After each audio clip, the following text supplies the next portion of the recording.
கர்த்தராகிய இயேசு அனைவருக்கும் இரக்கம் காட்டும் தேவன். ஒரு நாள் இயேசு கிறிஸ்து கிராமப்புறங்களில் பயணம் செய்து கொண்டிருந்த போது தூரத்திலிருந்து ஒன்றை கண்டார். 10 பேர் தூரத்தில் நின்று கொண்டிருந்தார்கள்.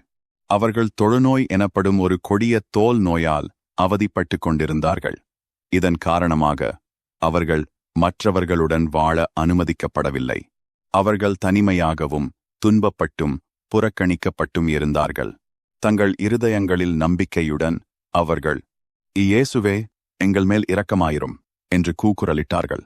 இயேசு அவர்கள் மீது இரக்கமகொண்டு, நீங்கள் போய் ஆசாரியர்களிடம் உங்களை காண்பியுங்கள் என்றார். அவர்கள் இன்னும் நோயுற்றிருந்த போதிலும் கீழ்ப்படிந்தார்கள். அவர்கள் நடந்து சென்று கொண்டிருந்த போது ஒரு அற்புதமான காரியம் நடந்தது. அவர்களுடைய தோல் சுத்தமானது. அவர்களுடைய உடல்கள் குணமடைந்தன. நோய் முற்றிலும் நீங்கியது. 10 பேரும் குணமடைந்தார்கள். ஆனால் ஒருவன் மட்டும் திரும்பி வந்தான். அவன் இயேசுவிடம் ஓடி வந்து அவருடைய பாதங்களில் விழுந்து நன்றியுள்ள இருதயத்தோடு அவருக்கு நன்றி செலுத்தினான். இயேசு கேட்டார், 10 பேர் குணமாக்கப்படவில்லையா? மற்ற 9 பேர் எங்கே? பின்பு அவர் அந்த மனிதனிடம், எழுந்திரு, உன் விசுவாசம் உன்னை குணமாக்கியுள்ளது என்றார். இயேசு அனைவர் மீதும் அக்கறை கொண்ட தேவன். இயேசுவின் மீது உள்ள நம்முடைய விசுவாசமும் கீழ்ப்படிதலும் ஆசீர்வாதங்களை கொண்டு வரும்.